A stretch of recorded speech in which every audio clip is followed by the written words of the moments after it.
नमस्कार। आकाशवाणी देहरादून से प्रस्तुत है प्रादेशिक समाचार। पहले मुख्य समाचार। प्रधानमंत्री नरेंद्र मोदी ने आज 71,000 नवनियुक्त युवाओं को वीडियो कॉन्फ्रेंसिंग के माध्यम से नियुक्ति पत्र सौंपे। देहरादून में केंद्रीय रक्षा राज्य मंत्री अजय भट्ट ने 204 युवाओं को नियुक्ति पत्र प्रदान किए। केंद्रीय कृषि मंत्री नरेंद्र सिंह तोमर ने कहा कि स्वस्थ रहने के लिए मोटे अनाज से बने उत्पादों को प्राथमिकता देनी होगी। मुख्यमंत्री पुष्कर सिंह धामी ने कहा, प्रदेश में सरकारी भूमि से अवैध अतिक्रमण हटाने का अभियान जारी रहेगा। और केदारनाथ धाम में 60 क्विंटल वजनी कांस्य ओम की आकृति स्थापित की जाएगी।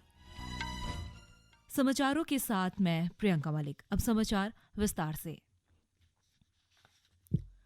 प्रधानमंत्री नरेंद्र मोदी ने आज 71,000 नए कर्मियों को वीडियो कॉन्फ्रेंसिंग के माध्यम से नियुक्ति पत्र सौंपे हैं।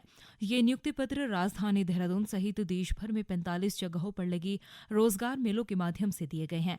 इस अवसर पर प्रधानमंत्री नरेंद्र मोदी ने कहा कि रोजगार मेला युवाओं को सशक्तिकरण और राष्ट्र विकास में उनकी भागीदारी को मजबूत करने का सरकार का प्रयास है।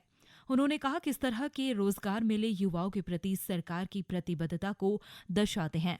प्रधानमंत्री ने कहा कि सरकार ने पिछले 9 वर्ष में नियुक्ति प्रक्रिया को अधिक पारदर्शी और साफ सुथरा बनाने को प्राथमिकता दी है।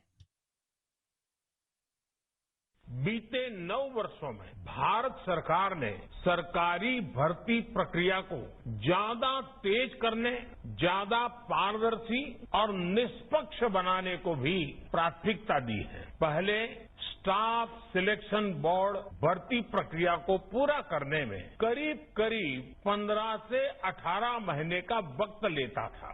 आज ये प्रक्रिया 6 से 8 महीने में पूरी हो जाती है। श्री मोदी ने बताया कि अब रिक्त पदों के लिए आवेदन करने और परिणाम प्राप्त करने की पूरी प्रक्रिया ऑनलाइन हो चुकी है। प्रधानमंत्री ने कहा कि पिछले 9 वर्ष में देश में रोजगार के अवसर बढ़ाने और भी ज्यादा ध्यान दिया गया है। इसी बीच देश भर के साथ ही देहरादून में भी रोजगार मेलों का आयोजन किया गया है। रोजगार मेले में केंद्रीय रक्षा राज्य मंत्री ने 200 से अधिक युवाओं को नियुक्ति पत्र प्रदान किए हैं। इस मौके पर उन्होंने कहा कि प्रधानमंत्री नरेंद्र मोदी के नेतृत्व में देश के युवाओं को लगातार नौकरी देने के साथ ही अब कृषि, योग, रक्षा सहित विभिन्न क्षेत्रों में आत्मनिर्भर का भाव देखने को मिल रहा है। देहरादून में जो रोजगार मेला लगा है, इसमें 200 नियुक्ति पत्र हमने युवकों को दिए हैं। उत्तराखंड के विभिन्न क्षेत्रों से भी हैं और इक्का दुक्का बाहरी राज्यों से भी जो आए हैं, उत्तराखंड से जिन्होंने भरा था उनको भी मिला है। बहुत ही उल्लास का आज दिवस यहाँ पर रहा है। बच्चों के चेहरे खिले हुए हैं, उनके पेरेंट्स बहुत खुश हैं। केंद्रीय कृषि मंत्री नरेंद्र सिंह तोमर ने कहा कि स्वस्थ रहने के लिए मोटे अनाज से बने उत्पादों को प्राथमिकता देनी होगी।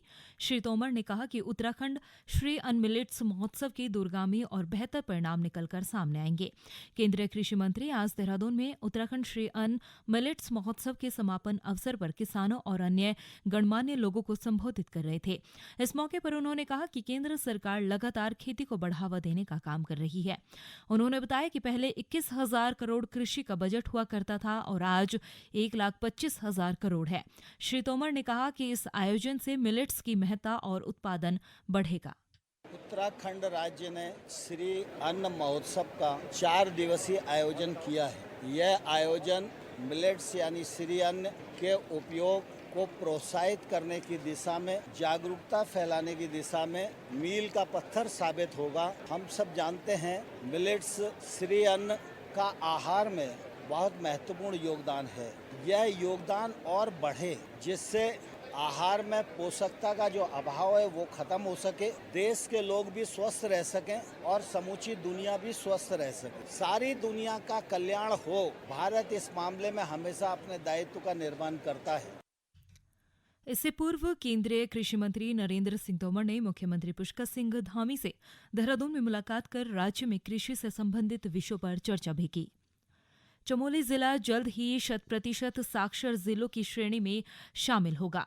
जिले का प्रत्येक व्यक्ति पढ़ना और लिखना सीखकर साक्षर बन रहा है। जिला प्रशासन समर्थ गांव योजना के तहत प्रत्येक गांव और नगर क्षेत्रों में निरक्षर लोगों को ज्ञान मित्रों के माध्यम से साक्षर बना रहा है। जिलाधिकारी हिमांशु खुराना ने आज समर्थ गांव योजना की जिला स्तरीय समीक्षा बैठक लेते हुए इस पहल को सशक्त बनाने के निर्देश दिए हैं। ये समाचार आप आकाशवाणी के देहरादून केंद्र से सुन रहे हैं। मुख्यमंत्री पुष्कर सिंह धामी ने कहा है कि प्रदेश में सरकारी भूमि से अवैध अतिक्रमण हटाने का अभियान जारी रहेगा। देहरादून में पत्रकारों से बातचीत में मुख्यमंत्री पुष्कर सिंह धामी ने कहा कि कई लोगों ने अतिक्रमण हटाने की बात उनसे भी कही है। मुख्यमंत्री ने हल्द्वानी के बनभूलपुरा में सरकारी भूमि पर हुए अतिक्रमण को लेकर कहा कि उच्च न्यायालय के निर्देश अनुसार कार्यवाही की जाएगी। श्री धामी ने कहा कि प्रदेश में यमुनोत्री, गंगोत्री और बद्रीनाथ में यात्रा सुचारू रूप से चल रही है। उन्होंने कहा कि केदारनाथ में श्रद्धालुओं के दर्शन के लिए बेहतर व्यवस्था की जाएगी। चंपावत जिले में खगोलीय पर्यटन को बढ़ावा देने के उद्देश्य से लोहाघाट स्थित पर्यटक स्थल एबट माउंट में आज से 3 दिवसीय एक्स्ट्रो वीक सम्मेलन का आयोजन किया जा रहा है। सम्मेलन में देश भर के खगोल वैज्ञानिक और विशेषज्ञ फोटोग्राफर भाग ले रहे हैं। पर्यटक स्थल एबट माउंट में दूरबीन, कैमरे और आधुनिक उपकरणों की मदद से आकाश में सौरमंडल सहित विभिन्न खगोलीय घटनाओं के दीदार किए जा सकेंगे। पर्यटन विभाग का उद्देश्य है कि इस पर्यटन स्थल को लद्दाख के चांगथांग स्थित अभ्यारण्य हेनले की तर्ज पर खगोलीय पर्यटन स्थल के रूप में विकसित किया जाए।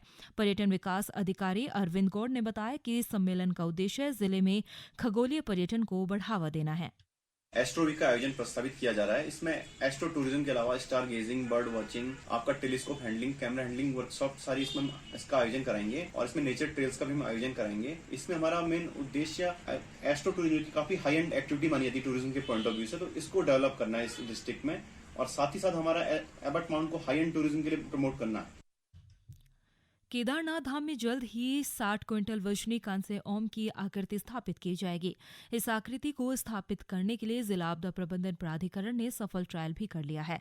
जिलाधिकारी मयूर दीक्षित ने बताया कि केदारनाथ में ओम की आकृति स्थापित होने से धाम की भव्यता और भी बढ़ जाएगी। गौरतलब है कि इन दिनों धाम में दूसरे चरण के निर्माण कार्य जोरों पर चल रहे हैं।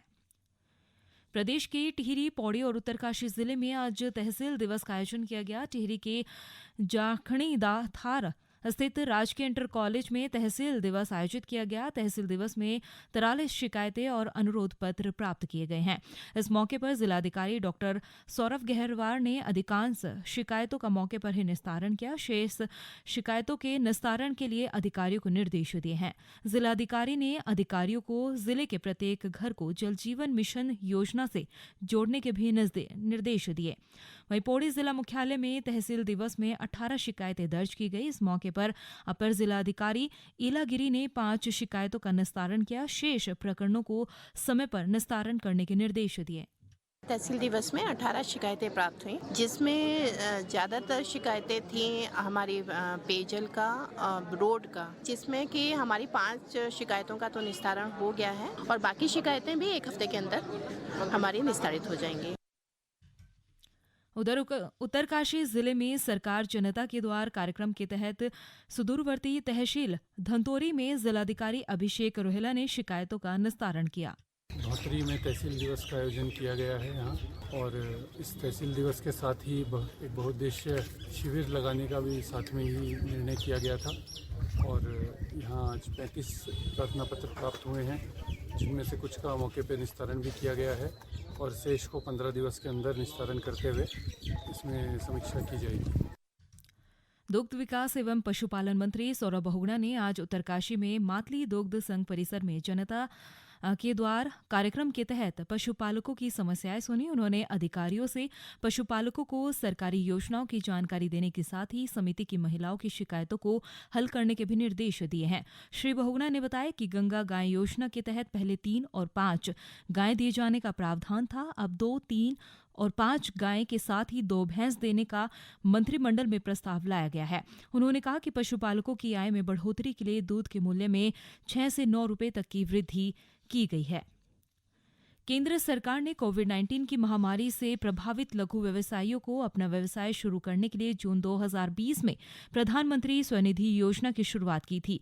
ये योजना फेरी, फड़, सब्जी, फल व्यवसायियों के लिए महत्वाकांक्षी योजना है। अल्मोड़ा जिले में इस योजना का लाभ लेकर फड़ व्यवसायियों ने अपना व्यवसाय शुरू किया है। इस योजना के तहत नगरपालिका से पंजीकृत फड़ व्यवसायियों को 10,000 रुपये का ऋण दिया गया है। इनमें से कई व्यवसायियों ने फिर से ऋण लेने के लिए अपने व्यवसाय को 20 से 50,000 रुपये तक बढ़ाया है। योजना के तहत लघु फड़ व्यवसायियों को नेट बैंकिंग से जोड़ने के लिए आज नगर निगम में आयोजित कार्यशाला में QR कोड और अन्य जानकारी भी दी गई। लाभार्थी हरीश मिलखोलिया ने बताया कि नेट बैंकिंग सीखने के बाद अब वो ऑनलाइन पेमेंट का लेन देन कर सकते हैं। मैं फड़ व्यवसाय का काम करता हूं। आज ये नगर पालिका सभागार में हमें बैंकिंग के द्वारा नेट बैंक जानकारी दी गई, जो बहुत अच्छी है और इससे हमारे समय और सुविधाएं दोनों चीज इससे मिल रही हैं और जिससे हमें फायदा हो रहा है। एक छोटी छोटी राशि हमें इसको हम बड़ी राशि में तब्दील कर सकते हैं इससे। अंत में मुख्य समाचार एक बार फिर। प्रधानमंत्री नरेंद्र मोदी ने आज 71,000 नवनियुक्त युवाओं को वीडियो कॉन्फ्रेंसिंग के माध्यम से नियुक्ति पत्र सौंपे। देहरादून में केंद्रीय रक्षा राज्य मंत्री अजय भट्ट ने 204 युवाओं को नियुक्ति पत्र प्रदान किए। केंद्रीय कृषि मंत्री नरेंद्र सिंह तोमर ने कहा कि स्वस्थ रहने के लिए मोटे अनाज से बने उत्पादों को प्राथमिकता देनी होगी। मुख्यमंत्री पुष्कर सिंह धामी ने कहा प्रदेश में सरकारी भूमि से अवैध अतिक्रमण हटाने का अभियान जारी रहेगा। और केदारनाथ धाम में 60 क्विंटल वजनी कांस्य ओम की आकृति स्थापित की जाएगी। इसके साथ ही प्रादेशिक समाचार का ये बुलेटिन समाप्त हुआ। नमस्कार।